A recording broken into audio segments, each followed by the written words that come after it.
Kita mulai ya. Sebelum dimulai, tugasnya mana? Sudah dikumpulkan belum?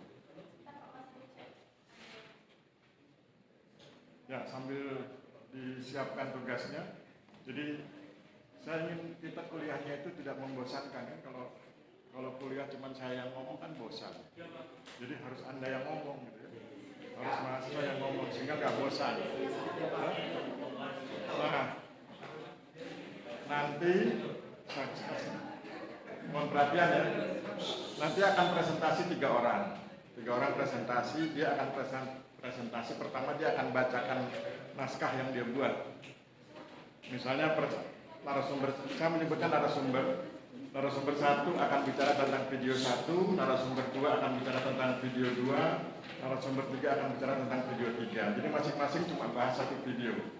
Caranya nanti yang presentasi itu pertama bacakan dulu naskahnya yang dia buat sesuai kemampuan dia. Sesudah itu kemudian dia pilih salah satu dari 7 teori sosiologi. Kan ada 7 teori sosiologi. Kalau dia nggak tahu, bilang nggak tahu. Jadi kita happy aja. Misalnya, Pak, saya nggak tahu 7 teori sosiologi itu apa saja, nah nanti saya jelaskan. 7 teori sosiologi itu ini, masing-masing punya ciri bikin, nanti dia pilih. Nah, sesudah dia pilih, maka kemudian dia benturkan teori sosiologi itu dengan isu yang dia tulis di naskahnya itu. Sehingga kemudian dari sini Anda belajar tentang bagaimana menerapkan teori dalam fenomena nyata gitu ya. Sehingga kemudian nanti kalau kita sekian kali pertemuan, lama-lama itu hafal di kepala itu. Oh, teori konflik begini, oh teori perilaku begini gitu ya. Oke, siap? Oke. Saya acak ya, supaya, atau ada yang ingin sukarela? Boleh juga kalau ingin sukarela.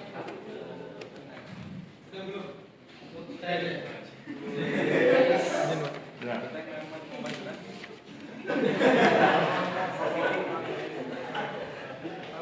Ada yang ingin sukarela nggak? Sukarela nggak usah ditunjuk dari sini. Angkat tangan. Ya, video 1. Video 2 siapa? Video 1 sudah ada sukarelawan. Video 2, angkat tangan, happy aja. Video 2, video 3. Oke ya. Applause buat mereka juga.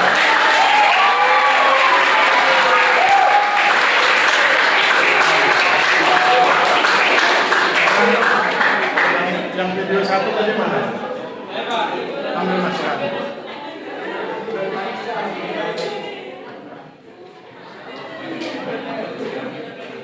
Ambil bahan. Yang mana tadi?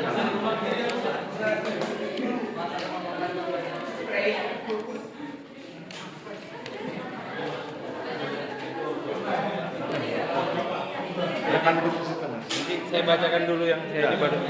Duduk dulu, saya kasih tahu, duduk santai aja. Santai, jadi nanti kalau salah saya bilang salah, kalau betul saya bilang betul, kita applause. Kemudian kalau beliau nggak tahu, dia akan bilang nggak tahu Pak. Nah, kalau nggak tahu saya kasih tahu, kalau saya nggak tahu saya lempar ke audiens ya. Sehingga kemudian kita happy aja sampai kemudian selesai yang video 3 baru kemudian saya presentasi ya. Jadi kita gantian. Siap? Siap, Pak. Insyaallah. Oke. Silakan kita dengarkan ya.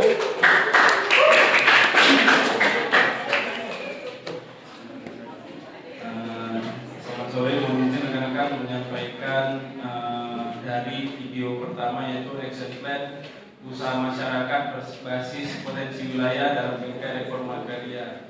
Adapun kelima poin penting yang saya Perkenalkan dulu namamu. siapa? Tahu namanya juga. Perkenalkan, nama saya Muhammad Sahreza. Saya utusan dari Kantor Wilayah Badan Pertanahan Nasional Provinsi Sumatera Utara.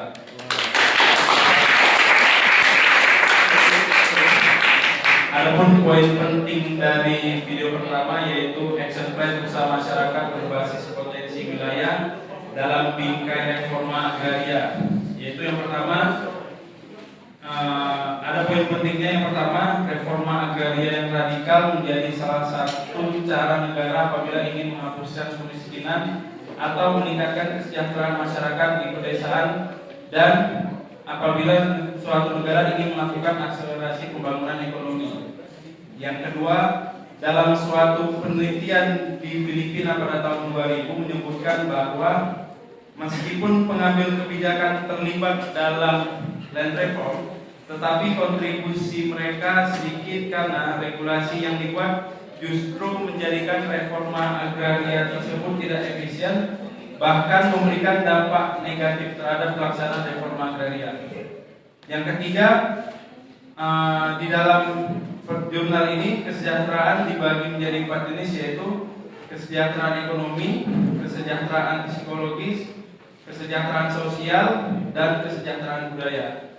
Yang keempat, dalam bidang pertanian, masyarakat di desa Sendang dapat meningkatkan pendapatan apabila memanfaatkan lahannya untuk menjadi kebun campuran. Dan adapun investasi pohon jati sebagai investasi jangka panjang. Yang kelima, apabila action plan atau rencana aksi ini dirancang dan dilaksanakan dengan baik, maka dapat meningkatkan kesejahteraan masyarakat. Menurut saya di jurnal tersebut ini menjadi catatan penting pada pembagian kesejahteraan ini kan ada 4, kesejahteraan ekonomi, psikologis, kesejahteraan sosial, dan budaya. Nah, dari keempat jenis kesejahteraan ini, 3 diantaranya merupakan kesejahteraan yang sangat berkaitan erat dengan bidang aspek sosiologi. Nah, dan dari kutipan-kutipan dari jurnal tersebut disebutkan yang menjadi catatan penting saya pada saat mendengarkan video tersebut dan menerjemahkan jurnal yang ada tersebut ke dalam bahasa Indonesia. Dari kutipan yang dimuat di dalam pembahasan dan dari penelitian di Filipina tadi menyebutkan justru malah pemerintah memberi kontribusi sedikit dalam proses keberhasilan reforma agraria, dan yang paling utama untuk mensejahterakan masyarakat, reforma agraria tersebut harus dilaksanakan secara radikal, artinya secara murni dan konsekuen. Nah, terkait yang demikian, memang pemerintah memiliki tugas untuk melaksanakan land reform. Cuman di dalam jurnal tersebut justru malah menitik beratkan kepada aspek partisipasi masyarakat dan keaktifan masyarakat untuk mengelola tanahnya melalui action plan atau rencana aksi. Yang saya tangkap, action plan ini merupakan rangkaian tugas-tugas yang dibuat untuk mencapai suatu tujuan yang yang sudah dituliskan dan ingin dicapai. Nah, bagi masyarakat di desa Sendang di Kabupaten Wonogiri ini, di dalam jurnal tersebut disebutkan jenis-jenis kesejahteraan dan sangat berkaitan erat dengan sosial. Salah satunya kesejahteraan budaya. Jadi aspek penggunaan lahan dari masyarakat itu juga sangat berpengaruh kepada budaya-budaya yang ada di komunitas masyarakat tersebut. Nah, mungkin kalau menurut saya Pak, mohon izin Pak, saya nangkapnya dari jurnal yang Bapak buat ini lebih menitik beratkan bagaimana tanah itu memberikan fungsi sosial yang tidak hanya bisa meningkatkan kesejahteraan masyarakat di bidang ekonomi, tapi meningkatkan kesejahteraan di bidang sosial dari fungsi tanah tersebut. Demikian Pak, mungkin ada yang ingin Bapak tambahkan atau mungkin dari teman-teman ada yang ingin menanggapi atau memberikan respon. Ya, aplaus dulu ya.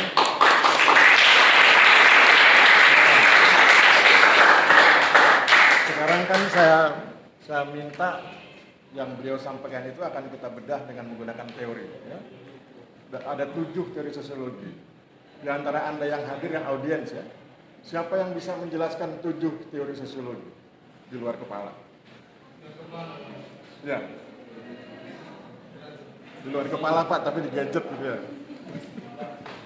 Ada nggak ya? Ya boleh lihat sedikit-sedikit, tapi bisa menjelaskan atau berani menjelaskan. Kalau salah nanti diperbaiki. Ada? Supaya nanti sesudah Anda bilang ada sekian Pak teori, kemudian saya akan bilang dari teori itu teori mana yang Anda pilihkan buat beliau. Nanti beliau yang bahas. Bisa? Nggak ada, belum. Narasumber bisa jelaskan 7 teori sosiologi? Mungkin dibantu Android mungkin ya Pak untuk menjelaskannya Pak, karena saya belum membaca. Kalau gitu saya bantu aja ya, anggap aja saya Android ya. Siap Pak. Jadi kalau ini nanti lama-lama Anda hafal. Kalau 7 kali pertemuan kita tiap hari begini lama-lama masuk di kepala Anda tanpa terasa. Jadi di teori sosiologi itu ada 7. Pertama kita masuk di paradigma fakta sosial. Teorinya 2, teori struktural fungsional dan teori konflik. Teori struktural fungsional kekuatannya pada aspek sinergi. Jadi dia akan bicara tentang peran para pihak. Nanti kalau baca detail teorinya dia akan bicara tentang keseimbangan. Nah, kemudian di teori konflik kekuatannya pada aspek kepentingan dan kewenangan. Karena perbedaan kepentingan dan kewenangan maka timbul konflik. Itu teori konflik. Jadi di paradigma fakta sosial ada 2 teorinya, teori struktural fungsional dan teori konflik. Kita pindah ke paradigma perilaku sosial, teorinya ada 2. Teori perilaku sosial, saya sering bilang teori ini punya keunggulan untuk membaca kebutuhan masyarakat. Bagaimana masyarakat berupaya memenuhi kebutuhannya. Masyarakat berupaya memenuhi kebutuhan dengan berperilaku tertentu. Perilaku mereka hari ini akan mempengaruhi perilaku mereka di masa depan dan itu akan berkaitan dengan pemenuhan kebutuhan. Itu teori perilaku sosial. Kalau teori pertukaran sosial itu kekuatannya pada reward and punishment. Bahwa seseorang akan mengulang-ulang perilakunya kalau dia mendapat reward. Dan dia akan menghentikan perilakunya kalau mendapatkan punishment. Reward and punishment, pertukaran sosial. Kemudian kita pindah ke paradigma definisi sosial. Ada teori aksi. Teori aksi itu kekuatannya pada kesadaran. Seseorang atau pihak atau masyarakat punya 2 kesadaran. Kesadaran subjektif, dia yang mengambil keputusan, atau kesadaran objektif, orang lain yang mengambil keputusan. Dia melaksanakan keputusan yang diputuskan oleh orang lain. Itu teori aksi. Teori fenomenologi kekuatannya pada norma. Bahwa masyarakat akan hidup dengan norma-norma tertentu dalam rangka membangun keberlanjutan dan kemajuannya. Kemudian teori interaksi simbolik itu berbicara tentang bagaimana masyarakat memaknai sesuatu. Makna sertifikat, makna tanda batas, dan lain sebagainya. Jadi ada 7 teorinya ya. Nah, dari 7 teori itu, menurut audiens, kita belum serahkan ke beliau, menurut audiens teori mana yang paling cocok membahas video 1? Menurut audiens, hand up kemudian cerita. Anda sebut judulnya aja, nanti yang nerangkan dia. Sebut judulnya, Pak teori ini, nanti kan yang nerangkan dia. Ayo, siapa yang berani? Ya. Pak, kalau menurut saya teori yang cocok itu teori aksi. Teori aksi. Jadi diceritakan ada action plan. Jadi otomatis berhubungan dengan aksi baik itu aksi dari pemerintah maupun dari masyarakat yang ada di desa. Ya, jadi Anda ingin membahas dengan teori aksi dengan alasan namanya aja action plan ya, rencana aksi. Maka cocok menggunakan teori aksi. Kita dengarkan narasumber cerita. Ayo. Sumatera Utara kan kamu? Iya Pak. Jangan bikin Sumatera Utara malu. Nanti videonya saya lempar ke Kapti. Siapa? Nanti orang-orang wah bikin malu Sumatera Utara. Yang izin Pak, berarti yang saya ceritakan yang dari video pertama itu. Iya. Jadi kan kamu cerita tentang kesejahteraan, kamu cerita tentang reforma agraria. Nah, beliau minta kamu bedah dengan menggunakan teori aksi. Teori aksi itu kekuatannya pada kesadaran. Masyarakat sadar sebagai subjektif, masyarakat juga sadar sebagai objektif. Nah, kamu gabung aja tuh, benturkan. Silakan Mas. Salah nggak apa-apa, ngomong aja, nanti kalau salah saya perbaiki. Ya Pak. Menurut saya di sini mungkin tadi dari Mas Danta mengatakan teori yang cocok, teori aksi. Kalau saya melihat di sini teori aksinya yang menjadi subjek itu masyarakat dan menjadi objek itu masyarakat juga. Nah, di sini kenapa masyarakat menjadi objek? Karena masyarakat di sini menjadi objek reforma agraria yang diselenggarakan oleh pengambil kebijakan atau pemerintah. Nah, mungkin terkait hal tersebut, pemerintah memiliki peran untuk melaksanakan reforma agraria, baik itu di dalam penataan aset maupun penataan akses. Nah, tetapi dalam keberhasilan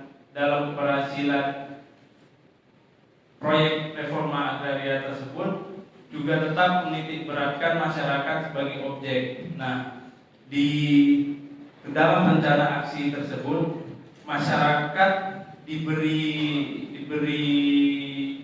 rincian tugas-tugas yang harus dilaksanakan dan kewajiban-kewajiban dari masyarakat tersebut untuk menggunakan tanah yang dia punya untuk meningkatkan kesejahteraan tiap-tiap masyarakat. Nah, di sini Berapa kali nanya? di dalam jurnal tersebut dari 4 jenis kesejahteraan, mungkin dari yang menitik beratkan ke dalam masyarakat sebagai subjek ini adalah kesejahteraan psikologis, kesejahteraan sosial, dan kesejahteraan budaya. Nah, dari 3 kesejahteraan tersebut, menurut saya Pak, yang terpenting dari kesejahteraan itu adalah bagaimana tidak adanya ketimpangan sosial dari antar masyarakat yang ada di desa tersebut, Pak. Menurut saya itu, Pak. Oke. Pertama, kritiknya adalah jangan abaikan kesejahteraan ekonomi. Kesejahteraan ekonomi itu penting, dan kalau Anda menyebut kesejahteraan ekonomi bukan berarti dia terlepas dari konteks sosiologi. Orang sosiologi ngomong ekonomi juga. Nanti kalau Anda baca yang sosiologi perspektif sosiologi itu ada sosioekonomi, sosiolegitimasi, ya, ada sosioekologi dan segala macam. Jadi orang sosiologi itu melihat banyak hal, termasuk sosioekonomi. Terus yang kedua, kalau Anda ingin membenturkan teori dengan fenomena, lihat fenomenanya dulu. Fenomenanya adalah reforma agraria. Kalau bicara tentang reforma agraria, maka kemudian yang Anda lihat reforma agraria akan dibedah dengan teori aksi. Teori aksi punya 2 sayap. Sayap pertama ngomong tentang kesadaran subjektif, sayap kedua bicara tentang kesadaran objektif. Ketika petugas BPN datang menawarkan reforma agraria atau menggalang kegiatan reforma agraria, maka kan masyarakat boleh memilih ikut atau tidak ikut, bergabung atau tidak bergabung, berpartisipasi atau tidak berpartisipasi. Ketika kemudian mereka memutuskan, ya saya ikut, ya saya bergabung, ya saya berpartisipasi, maka kemudian itu berarti mereka sudah bertindak berbekal kesadaran subjektifnya. Mereka mengambil keputusan. Tetapi begitu mereka sudah bergabung, maka dia akan menggunakan kesadaran objektif. Apa itu? Ketika kemudian dikatakan, oh kalau Anda ikut begini syaratnya. Oh kalau Anda ikut, mari kita begini. Begini syaratnya, kita harus begini, bikin kegiatan ini dan itu dan sebagainya dalam rangka reforma agraria, maka itu berarti dia bersikap berdasarkan kesadaran objektifnya. Jadi itu, ya. Jadi ada kesadaran subjektif, ada kesadaran objektif dalam konteks reforma agraria. Gitu ya, nanti yang narasumber kedua begitu cara bicaranya. Jadi ini teorinya, ini fenomenanya, kemudian dibenturkan. Dan kemudian muncul, oh kalau ini begini, kalau ini begitu. Gitu ya. Oke, saya pikir cukup dari Sumatera Utara. Aplaus buat Sumatera Utara.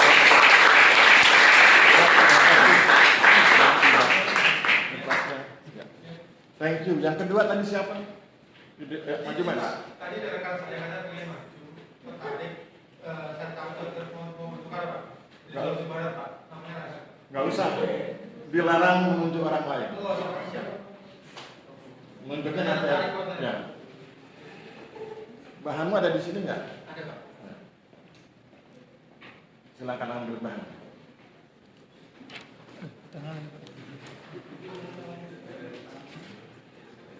Video kedua tentang master plan kalau nggak salah ya.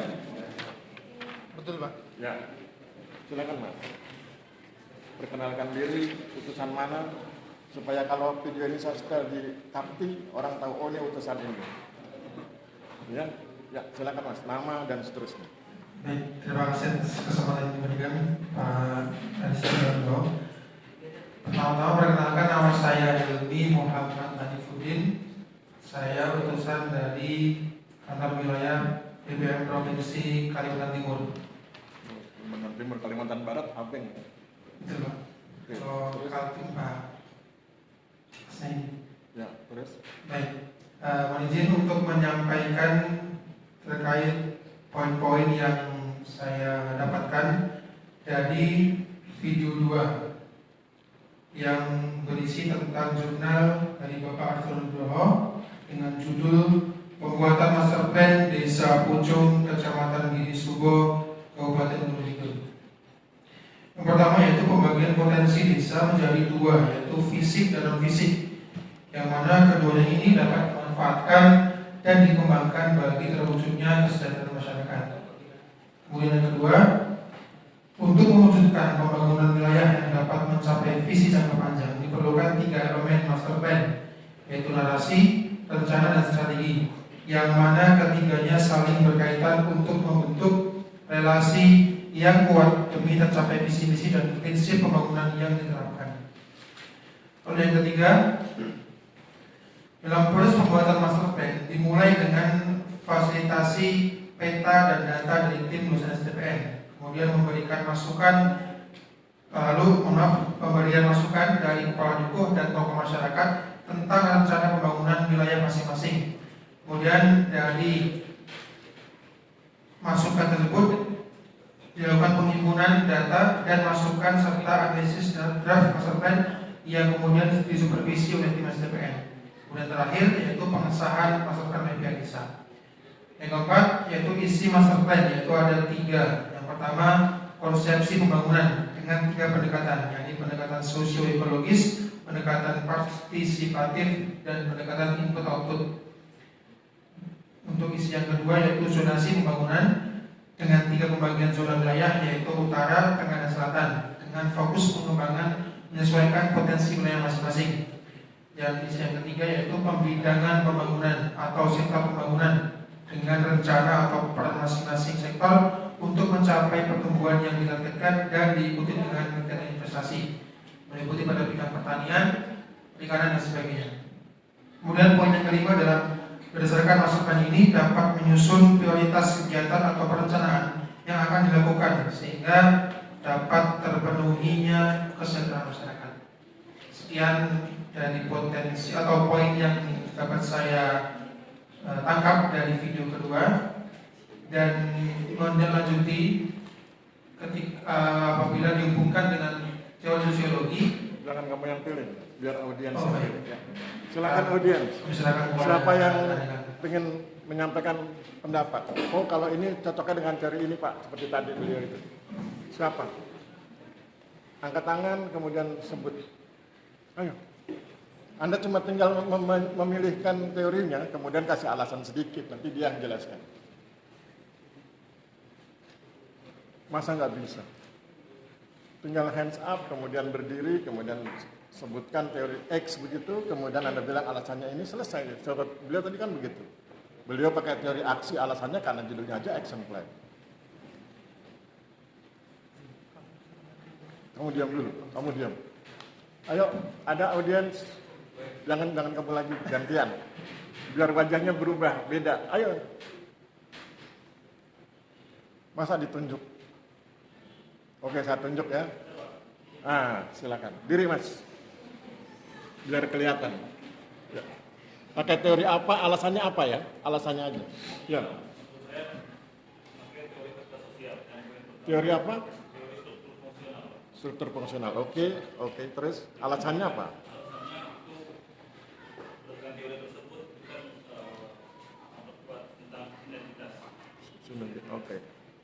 Oke, thank you. Applause buat beliau. Ya. Sekarang kita dengarkan narasumber ya. Itu teorinya. Beliau bilang yang cocok struktural fungsional. Nanti kalau ujian juga gitu ya kan, suka-suka saya kasih tugas pakai teori ini. Ya gitu ya. Sekarang beliau yang mewakili. Ayo Mas Kalimantan Timur.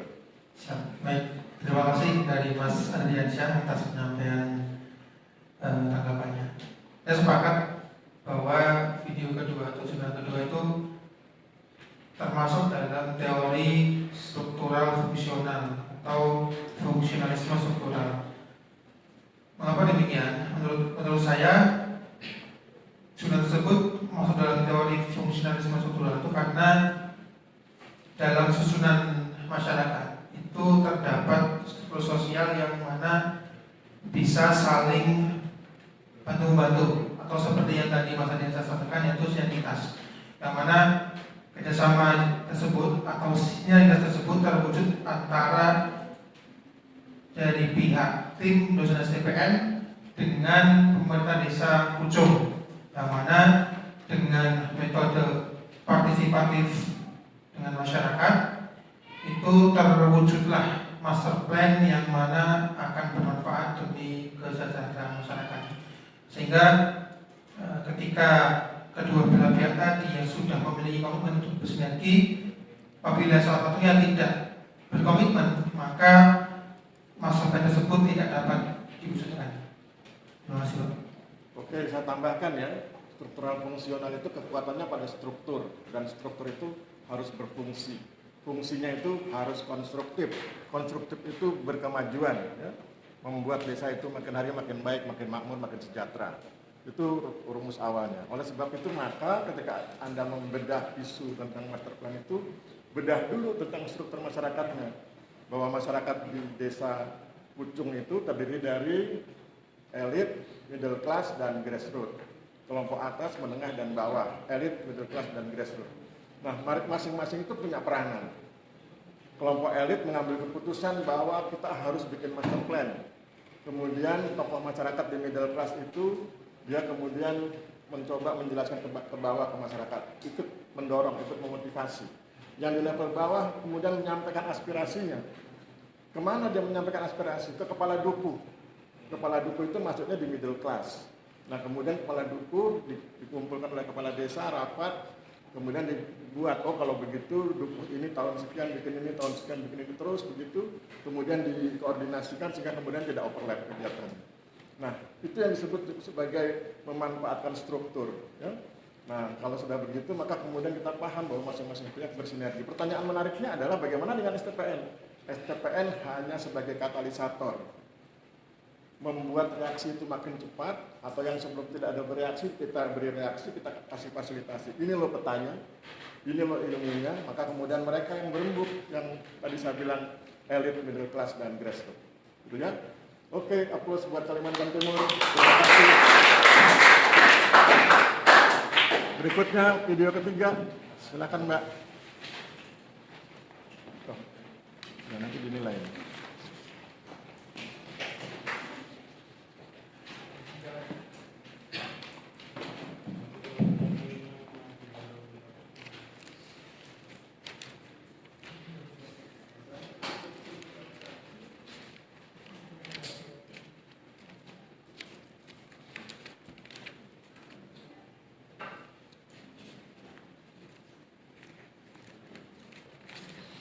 Jadi nanti lama-lama kita hafal ya teori yang 7 itu. Hari ini kita sudah bahas 2, teori aksi sama teori struktural fungsional. Minggu depan kita bahas yang lain. Silakan Mbak.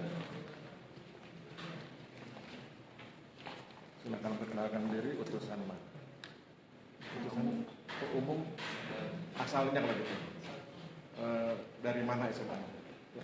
Assalamualaikum warahmatullahi wabarakatuh. Waalaikumsalam warahmatullahi wabarakatuh. Selamat sore, salam sejahtera untuk kita semua. Perkenalkan saya Putu Citra Yulianti. Saya dari jalur umum Taruna STPN dari SMA Negeri 1 Batu. Jadi saya akan SMA Negeri 1 Batu. Itu daerah mana? Itu di daerah Gianyar, Pak. Oh Gianyar, nah berarti Gianyar ya, karena kalau Gianyar orang paham. Oke, nanti teman-teman kapti yang Gianyar kan, oh yes, utusan Gianyar gitu ya. Oke, silakan Mbak, video 3 ya.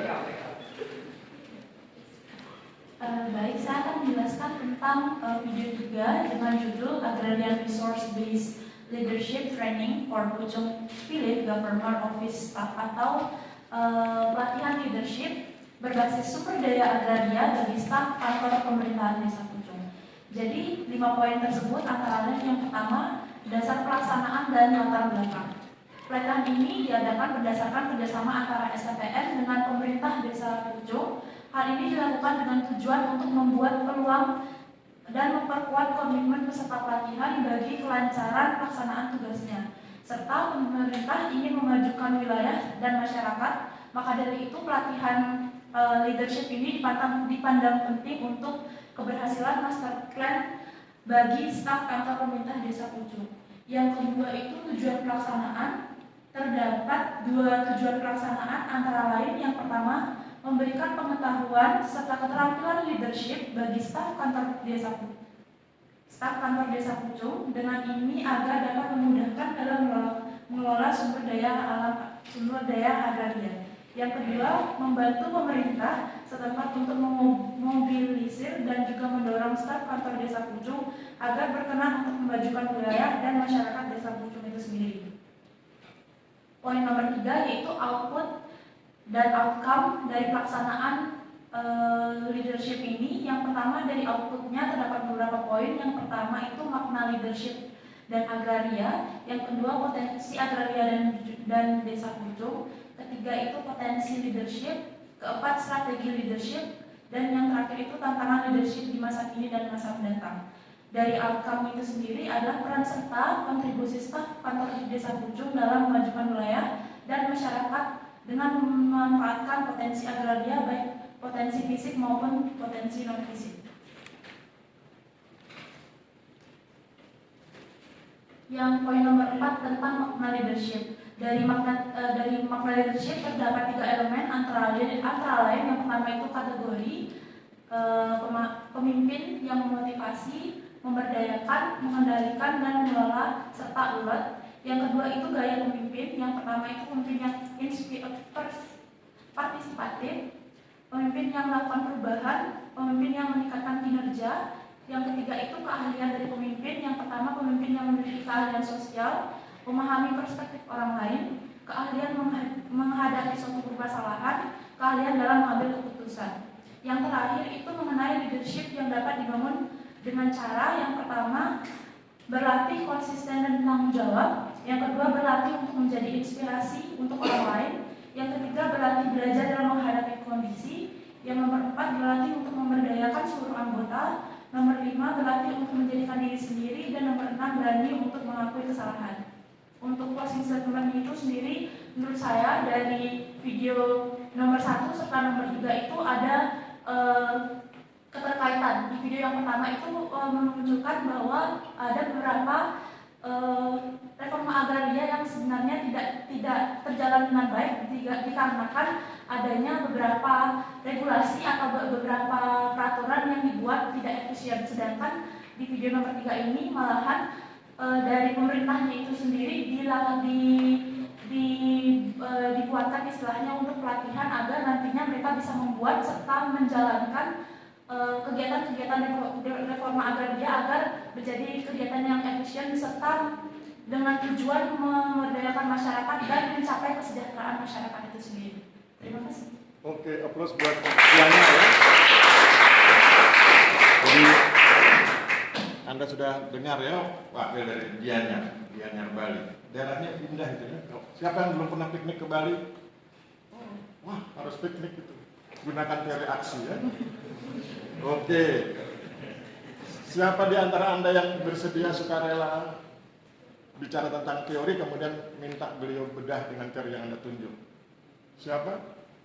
Tadi sudah 2 laki-laki. Perempuan bisa? Bisa lah, kan Kartini ini. Ayo, yang wanita. Hands up, berdiri, kemudian bilang teori ini Pak dengan alasan ini. Ayo, tadi sudah 2 laki-laki. Harus ada wanitanya. Biasanya sekretaris itu perempuan ya? Sekretaris kelas laki-laki atau perempuan? Nah, mana sekretaris? Lagi sakit Pak. Oh sakit. Ya. Sekretaris sakit. Bendahara, mana bendahara? Ayo pejabat kelas tanggung jawab. Nanti kalau nggak bisa baru komkes terakhir. Mana bendahara? Dulu Mbak happy aja, santai. Suaranya agak keras ya biar kita dengar, bisa masuk dulu. Pakai teori apa? Izin sebelumnya, menurut saya cocok dengan teori etnometodologi. Karena di sini Teori apa? etnometodologi. Nggak ada itu teori itu. Kamu ambil dari mana itu? 7 teori sosiologi itu nggak ada teori. Coba lihat saya. Teori itu cuma 7: struktural fungsional, konflik, perilaku sosial, pertukaran sosial, aksi, fenomenologi, interaksi simbolik. Yang kamu maksud yang mana? Jangan baca buku yang lain simpen dulu.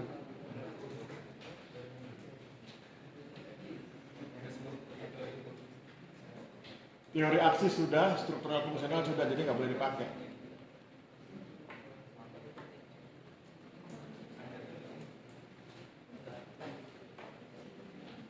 Menurut saya cocok dengan teori pertukaran sosial, Pak. Oke, alasannya?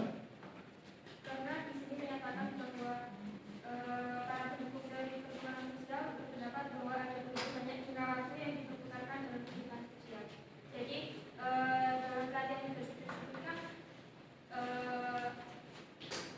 dalam pelatihan tersebut kan menyatakan bahwa kalau dengan adanya pelatihan tersebut itu berharap untuk memberikan bekal bahwa pelatihan tersebut bisa bermanfaat untuk memajukan kesejahteraan masyarakat desa tersebut. Berarti pertukaran sosial yang bagus. Oke, applause buat beliau. Applause buat bendaharawan. Bendaharawan putusan mana bendaharawan? Kenapa, Pak? Putusan dari mana? Saya umum, Pak. Ya umumnya SMA-nya dari mana? Oh, SMA di 1 Kabupaten apa? Jombang. Oh, Jombang. Applause buat Jombang ya. Oke. Ayo, Gianer. Jombang minta teori pertukaran sosial. Baik. Mudah-mudahan jadi kepala kantor Jombang kan? Silakan. Pertukaran sosial itu kekuatannya pada apa? Reward and punishment ya? Iya, reward and punishment. Baik, kan ini kalau dari bahan sendiri itu menyatakan kalau teori ini berkaitan dengan teori pertukaran sosial. Saya sangat setuju sekali karena seperti yang tadi dibilang oleh Bapak mengenai reward dan juga punishment. Nah, karena dari ini ada pelatihan, berarti kalau kita asumsikan jika ada pelatihan maka outputnya itu akan ada perubahan dari perilaku yang dilakukan oleh staf-staf ini terhadap reforma agraria ataupun proyek-proyek yang akan nantinya dibuat di desa tersebut. Jikalau proyek itu berhasil dan juga memberdayakan masyarakat serta meningkatkan kesejahteraan masyarakat, itu pastinya akan ada reward dari baik itu dari masyarakat itu sendiri ataupun dari pemerintah atau government. Tapi jika dari pelatihan-pelatihan itu tidak mendatangkan apa-apa, tanda kutip gagal, maka terdapat punishment. Punishment itu sendiri baik dari masyarakat, kembali lagi baik dari masyarakat ataupun dari pemerintah itu sendiri. Contohnya misalnya dari suatu daerah itu diadakan reforma agraria, tapi dari stafnya itu sendiri tidak melakukannya secara kontribusi ataupun secara regulasi tidak efisien, maka masyarakatnya juga akan merasa tidak ingin mengikuti kegiatan tersebut secara baik dan benar. Maka menurut saya teori pertukaran sosial itu juga relatable dengan video yang ketiga ini. Oke, saya tambahkan ya. Jadi pelatihan leadership itu dimaksudkan untuk memaksa dengan tanda kutip para perangkat desa itu melaksanakan master plan. Nah, ketika mereka dipaksa untuk melaksanakan master plan, maka tentu disampaikan reward and punishment-nya. Ini loh hasilnya, ini loh dampaknya kalau Anda laksanakan, keuntungannya begini. Kalau tidak dilaksanakan, kerugiannya begini. Nah, itu yang kemudian dijelaskan, itu yang dimaksud dengan reward and punishment. Kalau master plan itu dilaksanakan dengan baik, maka program-program kesejahteraan jalan. Tapi kalau master plan tidak dilaksanakan dengan baik, maka program kesejahteraan menjadi gagal atau kemudian tuntutan masyarakat akan bisa diterima oleh pamong atau perangkat yang tidak melaksanakan master plan. Itu ya, jadi konsep reward and punishment. Anda laksanakan master plan, maka Anda dapat reward. Anda tidak melaksanakan master plan dan dapat punishment. Punishment itu bisa punishment sosial ya. Saya pikir demikian. Applause buat Diana. Terima kasih. Oke, ya. Mudah-mudahan minggu depan begini lagi ya. Saya paling nggak suka kalau terlalu banyak ngomong. Meskipun kan honornya saya terima ya. Saya kan dibayar karena ngomong ya. Kalau nggak ngomong nggak dibayar. Tapi kalau terlalu banyak ngomong nggak enak juga. Anda bosan dengarnya tuh. Nah, mudah-mudahan nanti Anda persiapkan. Silakan koordinasi dengan Komkes. Pertemuan ketiga siapa yang mau tampil. Begitu saya bilang siapa yang tampil, langsung hands up. Kemudian saat video 1, video 2, video 3. Yes, saya bangga sekali itu. Nanti videonya akan saya sampaikan ke teman-teman Kapti. 80% kepala kantor di Indonesia itu Kapti. Ya. Jadi Anda bisa banyak sahabat. Ya. Nanti kalau KKN PPTLP, magang, dan lain-lain. Oke, sekarang kita bahas yang... Coba buka WA grupnya. Kita kelas A ya. Buka WA grupnya. Kita lihat pertemuan 1 sosiologi agraria itu. Sudah? Itu judulnya Sosiologi Agraria, sebuah penjelasan awal terkait referensi. Yang ingin saya garis bawahi itu kata referensi. Artinya, kelak nanti Anda akan bekerja sebagai tenaga profesional. Kalau Anda sudah lulus kemudian bekerja, apapun pekerjaan Anda, bidang apapun yang Anda tekuni, Anda bekerja sebagai tenaga profesional. Dan ciri profesional adalah berbasis referensi. Ciri profesional berbasis referensi. Ada bacaannya. Anda ngomong begini, ada bacaannya. Anda ngomong begini, ada bacaannya. Anda bilang begini, ada literaturnya, ada jurnalnya, ada bukunya. Gitu ya. Ada dasarnya. Kemudian lihat di slide 4. Di slide 4 itu saya kasih foto public speaking. Itu senior Anda. Fotonya senior Anda ya. Jadi saya ingin Anda punya kemampuan seperti senior-senior yang lain. Tadi kan saya sudah bilang 80% kepala kantor itu alumni STPN. Jadi kan besar itu ya, ada sekitar 500 kantor pertanahan yang 80%-nya alumni kepala kantornya. Nah, itu dibutuhkan kemampuan public speaking. Anda harus punya kemampuan menjelaskan. Anda punya kemampuan membaca. Saya lihat tadi narasumber yang sekian orang itu mereka sudah baca jurnalnya ya. Kemudian punya kemampuan mendengar, punya kemampuan melihat, punya kemampuan berbicara. Membaca jurnal itu gratis ya, jangan khawatir. Anda tinggal klik Google, yang bayar kan pulsanya ya. Anda klik Google Scholar, tulis nama Aristiono Nugroho, cek jurnalnya, baca, gratis. Kemudian bisa di-download juga kalau untuk Anda untuk referensi skripsi. Kemudian lihat di slide ke-8, itu ada PTSL, bukan pendaftaran tanah sistematik lengkap, tapi program tutorial sosiologi lengkap. Jadi kalau Anda baca buku saya, itu yang sudah program tutorial sosiologinya sudah dapat ya. Kan Anda kan tanya, Pak Aris, sosiologi agraria itu coverage-nya seperti apa? Wilayah cakupannya seperti apa? Wilayah cakupannya luas. Semua isu agraria dibahas di sosiologi agraria ya. Kemudian kalau Anda dengar saya sering nulis buku, itu 3 alasan saya nulis buku. Pertama, memuat pengetahuan.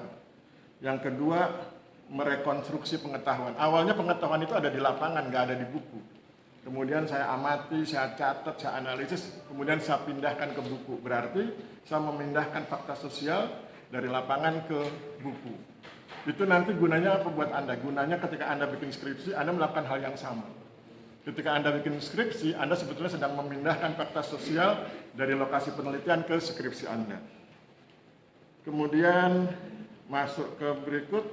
Nah ini yang tadi saya bilang sosiologi perspektif, di slide ke-13 yang ada gambar bulat itu bagaimana orang sosiologi memandang agraria ya. Jadi ada masyarakatnya itu mengelola agraria, kemudian ada 4 puncak utama, tetapi nanti puncaknya bisa ditambah ya. Ada sosioekonomi, sosioekologi, sosiokomunikasi, sosiolegitimasi. Kalau Anda ngomong penguasaan pemilikan tanah, Anda sedang bicara di sosiolegitimasi. Kalau Anda ngomong penggunaan pemanfaatan tanah, Anda sedang bicara tentang sosioekologi.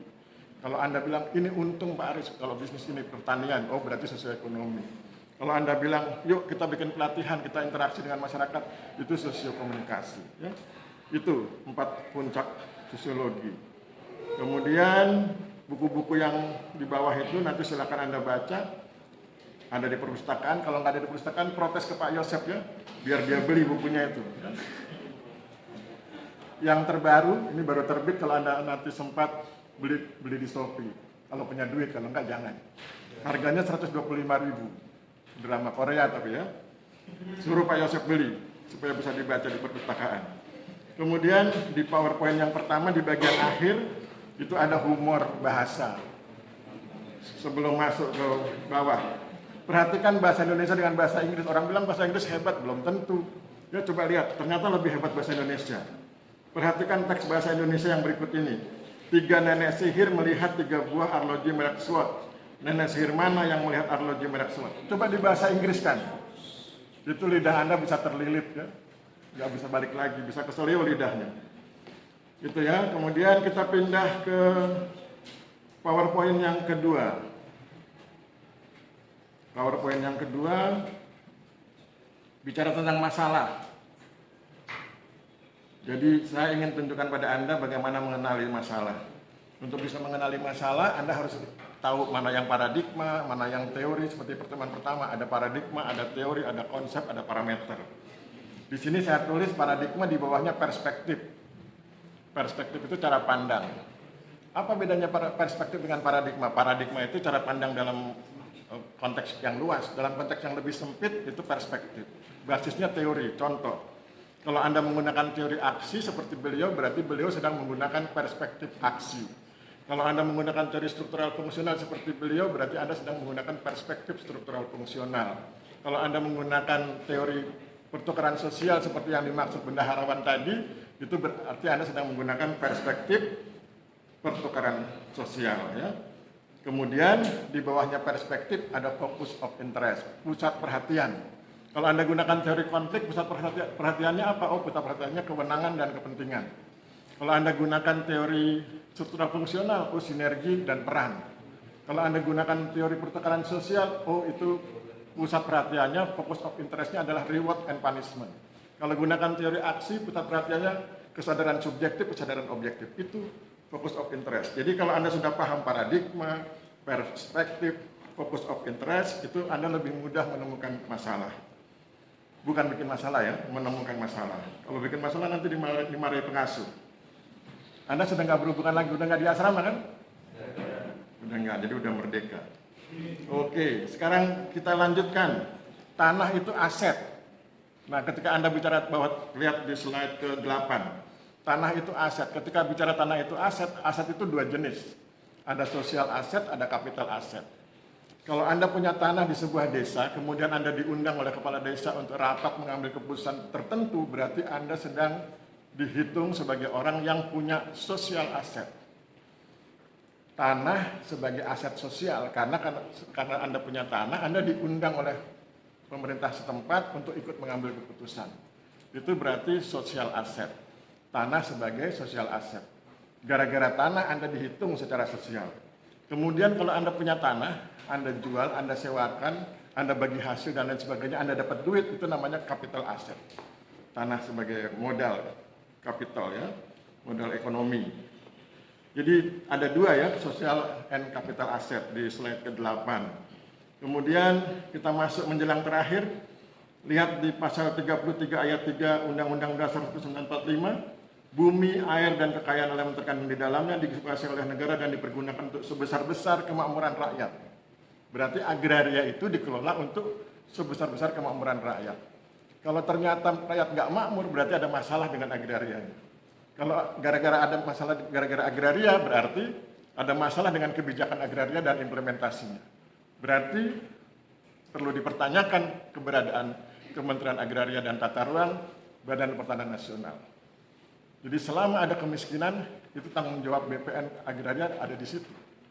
Ya, bukan Kementerian Sosial. Kementerian Sosial itu nyumbang. Agraria itu menata agar mereka menjadi sejahtera. Gitu ya. Oke, itu nampaknya slide terakhir. Slide berikutnya cuma tinggal terima kasih. Sampai di sini ada pertanyaan? Ya, silakan Mas. Tadi Pak tadi kan disampaikan terkait 7 teori Pak. Ya. itu ketika kita menggunakan teori A itu kita sama dengan menggunakan perspektif A juga Pak. Ya. Ini apakah berarti bahwa penentuan teori apa dalam peristiwa apa itu apakah subjektif Pak? Ya. Sesuai dengan apa namanya? Selera. Interpretasi masing-masing Ya. atau memang ada teori yang ini benar-benar ya saya ini gitu. Gimana? Ya, saya sosiolog ya, jawaban sosiolog. Kalau sosiolog itu nggak ada yang pasti. Bagi seorang sosiolog tidak ada yang pasti di dunia ini. Semuanya serba mungkin, semuanya serba subjektif. Itu nanti lain kalau Anda tanya orang-orang eksak. Orang eksak pasti ini harus begini. Kalau ini begini teorinya harus. Kalau Anda ngomong dengan orang geografi misalnya, orang geografi bilang kalau fenomenanya begini teori yang harus digunakan ini. It's okay, kita hormati karena orang geografi eksak. Tapi orang sosial nggak gitu. Ini fenomenanya bisa dilihat dari 7 teori. Yang penting apa? Yang penting argumentasinya. Oleh sebab itu bagi orang-orang sosial itu bisa dibisniskan. Contohnya begini. Saya misalnya beda pendapat dengan Mbak yang dari Gianyar. Beliau hobinya teori aksi. Nah, kalau saya gunakan teori aksi kan nggak ada masalah. Saya bilang, nggak cocok itu teori aksi, harus pakai teori konflik. Kemudian saya kasih alasan teori konflik, bla bla bla. Kemudian saya bentrok dengan dia, bentrok dalam pengertian ilmu ya. Kemudian itu bisa mendatangkan penghasilan. Diundang masuk TV, debat, dan segala macam gitu tuh. Orang-orang sosial kan itu. Coba lihat Rocky Gerung. Laku di mana-mana karena dia pintar berdebat. Diserang di sini, dia ambil teori yang ini. Diserang di sini, karena ilmu sosial ya, meskipun kita beda kamar, dia filsafat, saya sosiologi, tapi rohnya sama. Bagi orang sosial kayak saya dan Rocky Gerung, kebenaran hanya milik Tuhan. Manusia itu cuma coba-coba benar, relatif benar, berusaha untuk benar. Tapi kemudian kebenaran milik Tuhan. Maka kemudian rumus kami orang-orang sosial, manusia tidak boleh menghakimi.